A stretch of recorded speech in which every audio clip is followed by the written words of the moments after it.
Hey everyone, welcome to the Goat Sessions, episode 12. I hope everyone had a good week so far and had a great weekend since I last talked to y'all. I hope everyone's killing it out there. Ladies and gentlemen, I hope we are slaying at life in the best way possible that we can and paying it forward because that's what I like to see. That is what I like to see. I was thinking this week, and also I'm back earlier than usual. It's not just every Friday. I'm still trying to work out the kinks with the schedule because I get so tired when I get off work. And then when I get off work, I have other things I have to do besides the podcast. If the YouTube channel / podcast thing, whatever you guys want to call this, it's your little thing. Um. So yeah, I was at work and I was thinking about the subject of beauty. What does it mean to be beautiful? What does it mean to have beauty? It means for something or someone to take favor in you,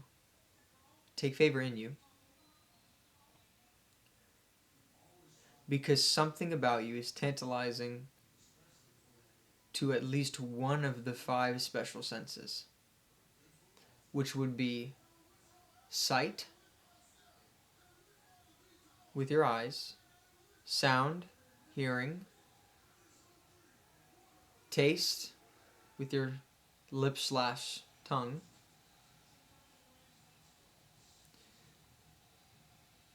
touching with your body, with your touching something else, or smell with your nose. So something that is beautiful excites us and it shocks us and we're awestruck in wonder, I think is the original phrase. We're awestruck in wonder at something that we find beautiful by either at least one of the five special senses. In most cases, it's used for people. It's used for from the male perspective for women. Women are beautiful because of the way they dress, the way they speak, they talk, the way they behave, the way they smell with their perfume, right? It's funny how you don't really see women say that about men. It's usually handsome. That would be probably another episode. Why I need to. It's very interesting why women do that. They call men handsome, not rarely beautiful.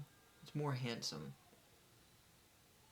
I think men should be called beautiful. To be honest, it'd be great. Okay, enough of my opinion on that.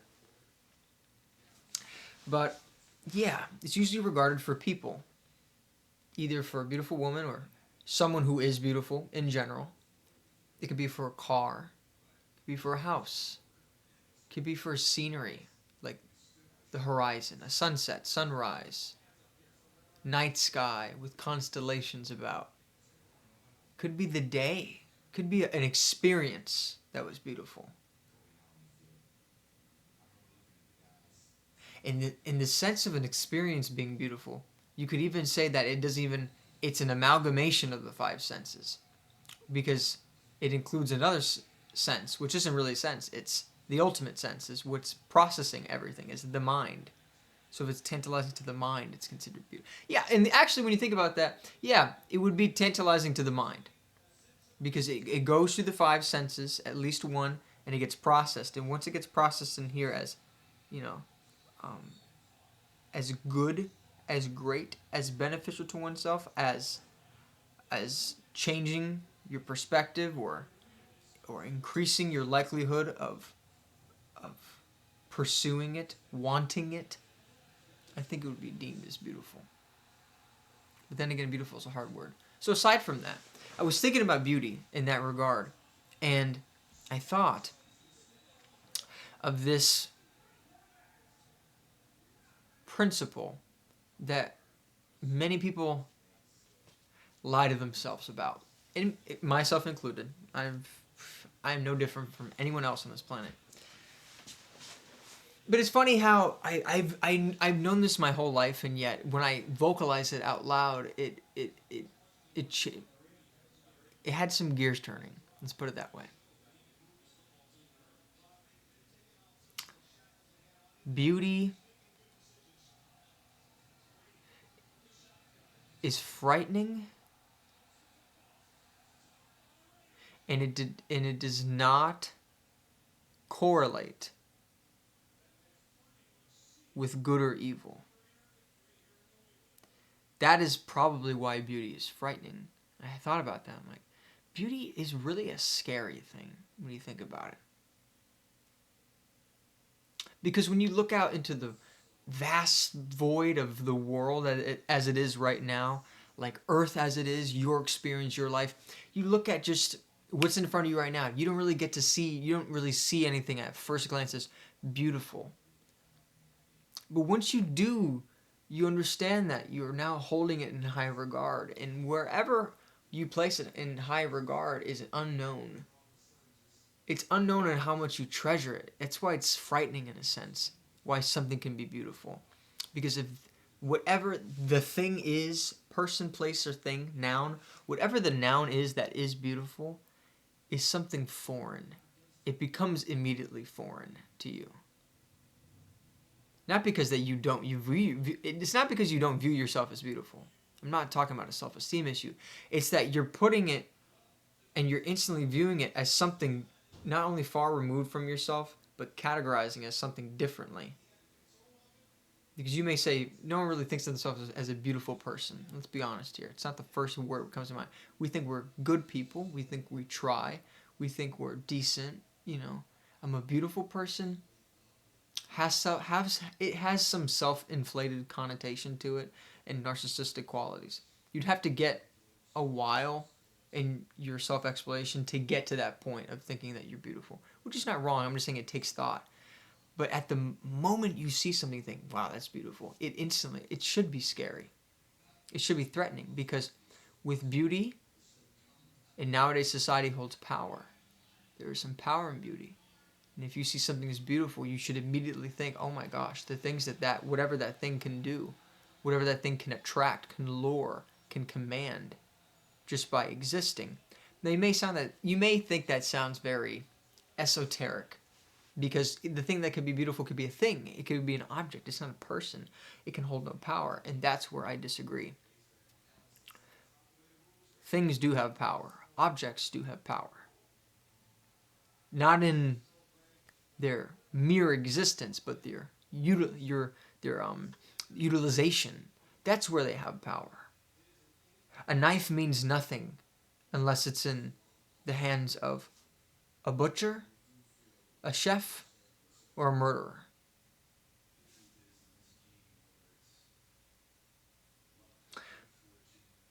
Back on the subject. So with beauty, I think it's very terrifying. And the second thought is that with beauty does not mean that something is inherently good. I think we conflated that. We think, and I think in psychology they call that the halo effect, and it's very true in relationships, where if you see someone as beautiful, as good looking, as very forthcoming, like, wow, he or she's very willing to speak with me, very like the idyllic person you would want to be, in a sense that's beautiful. This is really more in the sense from physical looks, though, as in the halo effect. People tend to confuse people with being beautiful as people being good. Not at all. And that's the thing with beauty. Beauty is terrifying because you don't know whether it's good or bad. Beauty feels good, but you don't know. It's not guaranteed. And that's why I find it very interesting in like religion and folklore. There will be beings that are beautiful, but their intentions are either split, unknown, they're not really a player in the mythology, so to speak. For example, let's take the Christian, take the biblical standpoint, the biblical history, the lore. God is this being that orchestrates the origin of the universe and mankind, right? He makes Adam and Eve. They sin, they do the whole thing. The whole story, if you know it. God is described as this almighty power, Alpha and Omega. That is beautiful, but it's terrifying. Hence why I think Solomon, one of the writers in the Bible, states that in order to, you must have a fear for the Lord in order. every Christian should have a fear for the Lord, a healthy fear for the Lord. In my opinion, I believe that is so because not only what he can do, because he has power, but he has beauty in the sense of it. He's beautiful in what he appears as, how he guides us as a faithful father, and so to speak, and so on and so forth. There's beauty in his awesome power, but at the same time, there was also beauty in the fallen angel known as Lucifer in the Bible, where the Bible describes the devil before he became the devil as one of the most beautiful angels among them. He played music and he was very handsome and beautiful. I think they used the word beautiful, not really handsome, which is, hey, good job, Bible. Good job on that one. But Lucifer doesn't have a gender. He's not male or female. They say he, but it's to fit our terms here on earth. So they say that Lucifer was beautiful and he enticed people with beauty. That's probably how he got a third of the angels to come with him. And so already in religion, it's pointed out, in at least one religion, it's pointed out that beauty does exist, but even in good and in evil. Just because something is beautiful does not mean it is on your side. It agrees what you agrees with. And we all know that from dating. Just because someone's beautiful doesn't mean their ideas are as well. Not at all. So, I just wanted to tell you guys this in case you see something in life right now at the moment that looks so tantalizing. And I can tell you right now, it probably isn't beautiful if you're obsessing over it. If you start to feel that you can't functionally live without it, I don't think it's beautiful. It's not only addictive, but I think it's, what's the word? I think it's a caricature of beauty that you're looking at. Something attempting to imitate beauty, and it's being successful in the way that you're responding to it. So, when you look at something that is beautiful, like think of something as simple as light. Not only does light provide a source of illumination for us to see in the darkness, which is another metaphor, something beautiful should allow you to have an eye-opening experience. Wow, that really changed the way how I think. But also, the light has a function. The light is giving you its source. And it's ironic how, as a source of light that expels light, it is the thing that is expelling at the same time, which is paradoxical when you think about it. Now the science on that, I don't specifically know, because I did take physics, but in biochemistry. But the whole thing with light is that I always found it fascinating that the expelling of light is known as light, but the light source itself is known as light. So I thought that was very interesting, and I thought maybe that's true beauty. It's probably not beauty found here on earth. Maybe it's found in the afterlife, if you believe in that. Or maybe it's found, maybe if it is found on earth, it's very, very few people that have that. But I think it's impossible.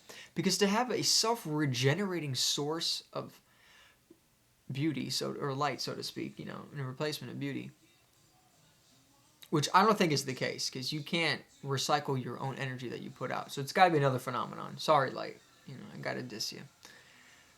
But in order for that to happen on Earth, you'd have to be perfect. You'd have to not only expel what you have, but use the expelling motion as a fuel for a generative fuel for creating the motion, for creating the thing that you're expelling. And I that sounds like perfection. That sounds like you never run out of what you make, and you never run out of what you make, and you're never making too much or too little of what you run out. Like that's possible. That's impossible. It doesn't make any sense. It's like the same phenomenon as you can't be two spots in the same place at the same time, type of thing. Like my hands can't occupy the same space at the same point in time. They can occupy the same space at different points in time, but not the same. And they can occupy different points. They can occupy different spaces at the same point in time, but never the same at the same. So that doesn't make sense. So if I could find a person that does that, that'd be great. You know, comment below if you know someone like that, because the chances are, bro, that's amazing. I mean, you got yourself a keeper. Whether it be a friend, family member, a thing that you know, a concept, a motivational mindset, whatever it may be. But beauty, at least I see on this world, doesn't have that. But I think that's true beauty. Not only showing you what it is, its true colors, its true intentions, everything, but at the same time, refilling much over itself so that it always maintains that beauty. It always maintains that lushness. It's that like it maintains the flavor, this fire, this spice, and it never runs out. And God, if we don't want experiences like that on Earth, I don't know what we want. We're always chasing. I find that people in general, I say we, I'm going to generalize. We're always chasing something that'll last forever. We don't really know what. That's another thing. We don't know what forever means. I'll make another video on that. That'd be good. We really don't know what forever means, just like we don't know what beauty really means. Because once we want this thing forever, it's gonna die out. Because we're having way too high expectations of this. That's why when you find something beautiful, you appreciate it for what it is. If you find something beautiful, you love the hell out of it in that moment, and then the next moment you move on. You say thank you for whatever it is that you are, person, place, or thing that opened my eyes today and made me think differently than I usually do. Thank you. And then you move on.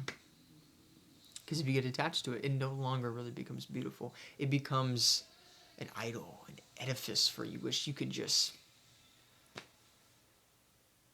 put all your thoughts into. And I think that is a good thing, but it's on the wrong subject.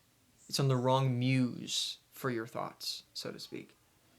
You're looking at a painting and you think the painting can solve everything, so you're trying to put your brushstrokes in it and make it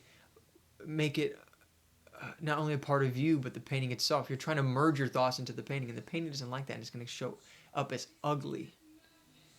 That's why you can't just pour all your thoughts into another person, place, or thing and say, here you go, make me complete. This is the thing I've been looking for. No. Because it may be beautiful, but beauty never lasts. Not because people meddle with it, because it doesn't have its own supply to keep dishing out. And once it runs out, then it starts to get tainted ever more increasingly by the subject it's putting out to. So we need to be careful when we see beauty, when we see someone or something that is beautiful. We cannot obsess over the fact of its beauty. We must merely appreciate it and move on. Because what is there to do? What are you going to contribute to it? Are you going to go walk up to every girl you see and ask her about her life and everything and start to inject yourself into the story? No, that's what I called passenger. That's what I call tourism. It's like a passenger tourism. You walk into people's lives and then you leave because you just like to experience their lives. You're just a taker and a taker. You need to learn to give as well, but you need to know when, how, and why you need to give. There's 3 things. Because if you don't know, then you're giving for the wrong. You could be possibly giving for the wrong reasons.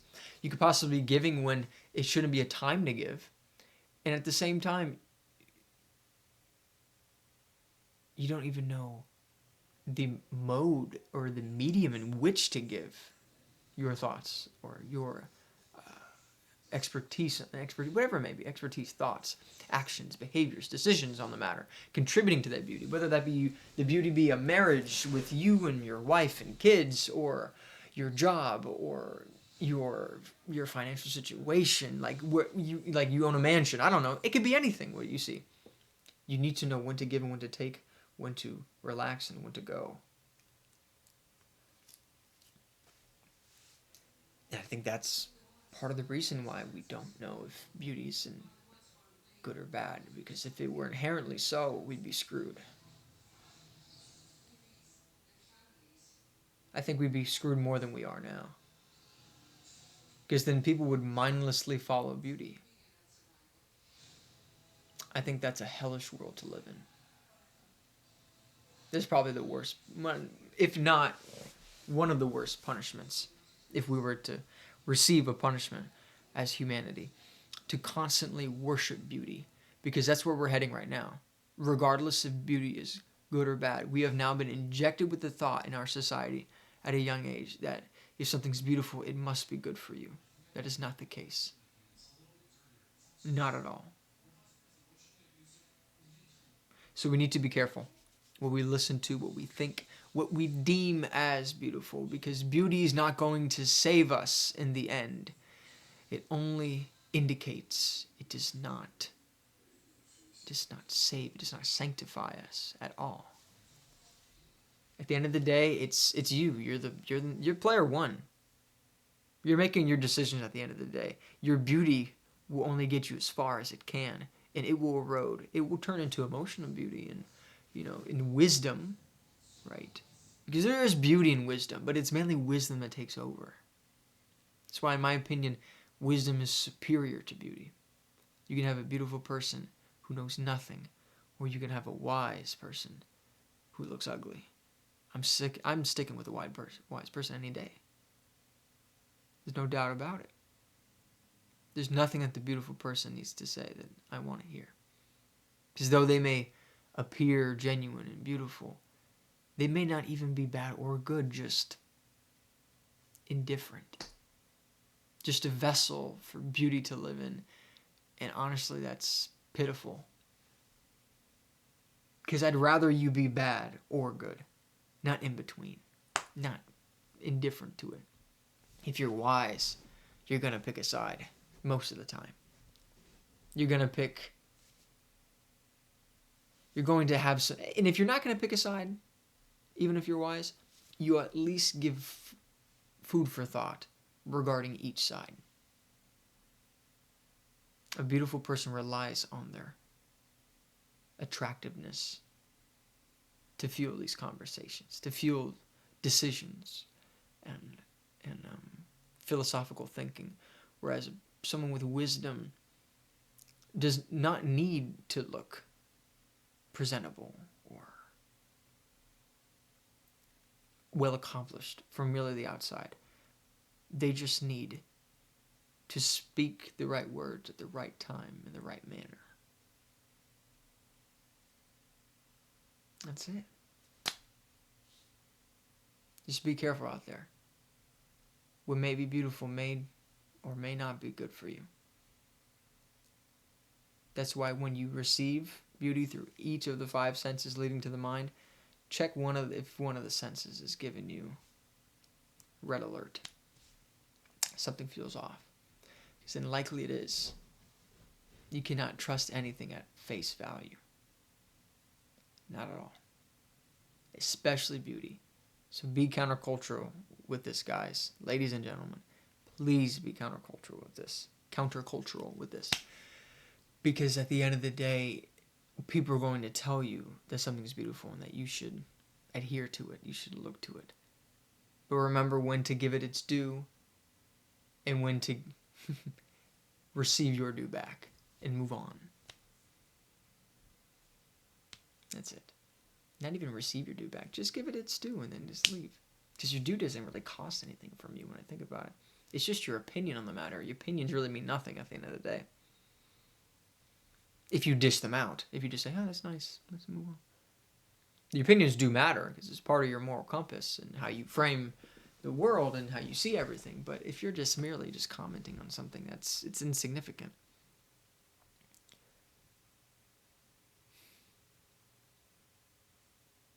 I hope it's insignificant.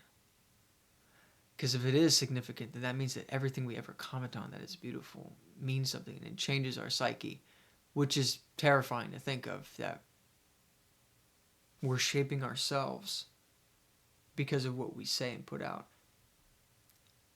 That's good. The fact that we comment on certain things and like certain things, we constantly shape ourselves. It's not even like the outward influence. The outward influence is there and it shapes us. But ultimately, it is our reception to it that changes how we think. But notice how the light does not change at all when it dishes out light. It remains as light. We should be aiming for something like that in our lives, where the beauty we put out remains as the beauty that we generate here. Because then we can be true, genuine people, whether you are bad or good, whether you believe you're bad or good, or you act a certain way. You cannot say you're a lying man if you wear your intentions on your sleeve. I think that's the same thing with beauty. Never a lying man who doesn't act the same way in front of others as he does with himself. That's how we should approach this. Beware of beauty. And if you decide to pursue it, you're going to fail. You're going to fail hard. You're going to fail hard and big, because beauty is a byproduct. Always. Always a byproduct. Whether that be of your genetics, whether that be of your social status, whether that be of your academic status, your career, your family, whatever it is, your situations, your accomplishments, always is a byproduct, no matter what.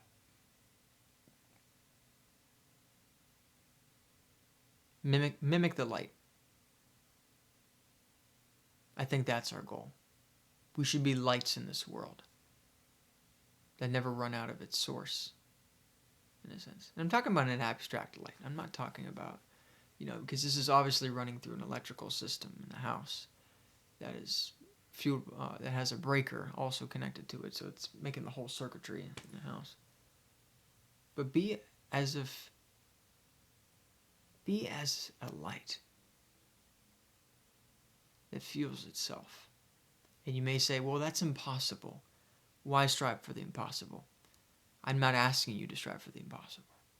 I'm merely showing it as an example to be the best that you can. In order to be the best, I can't show you the best. I need to show you the impossible.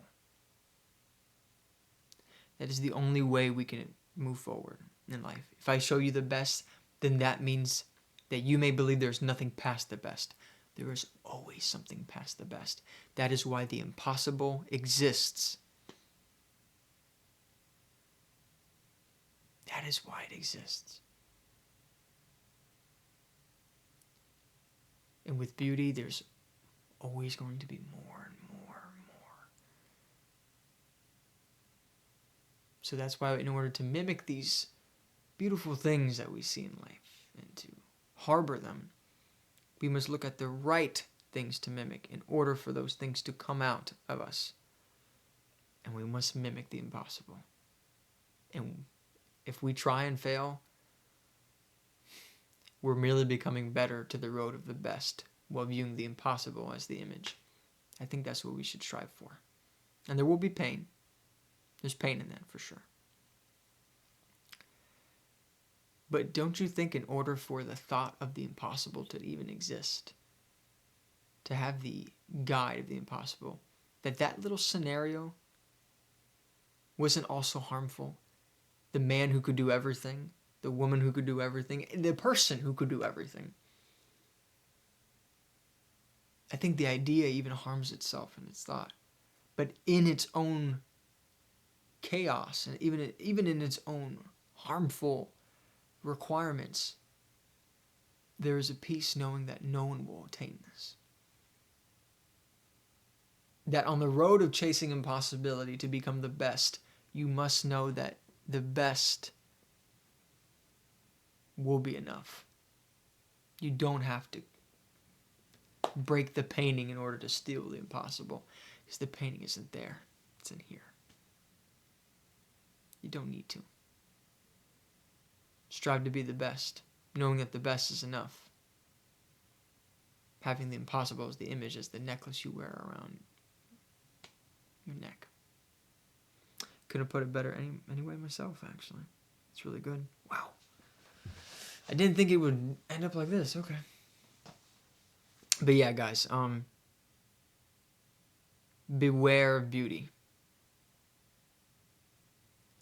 Beware of beauty.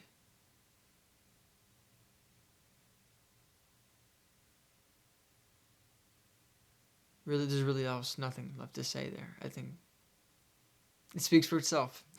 I didn't think this talk would be like this, man. Oh my gosh, this is good. Okay. Well, I'm astounded. It's beautiful. It's beautiful. What do you think? All right. I think this is where I'll wrap up.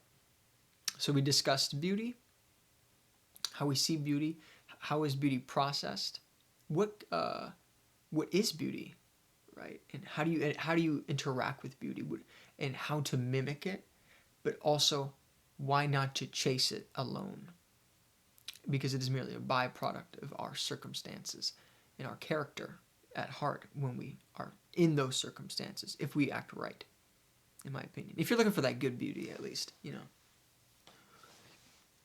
And then lastly, regarding beauty, the impossibility of true beauty, how to frame a mindset on how to follow such a impossible regimen, a hard task that is set for your life. So that's what we talked about today. Hope everyone had a great day. It's Wednesday. Get some rest. We got work to do Thursday and Friday, so up and at 'em. Up and at 'em. Woohoo, baby, let's go. Oh my gosh. This is good. This is good. This is honestly best talk. Best talk. Okay, I hope you all have a great day. Great night, wherever you are. Say I love you to your family, to your friends, whoever it may be that you love in your life, that you appreciate. And talk to you guys soon. Goat signing out. Bye-bye.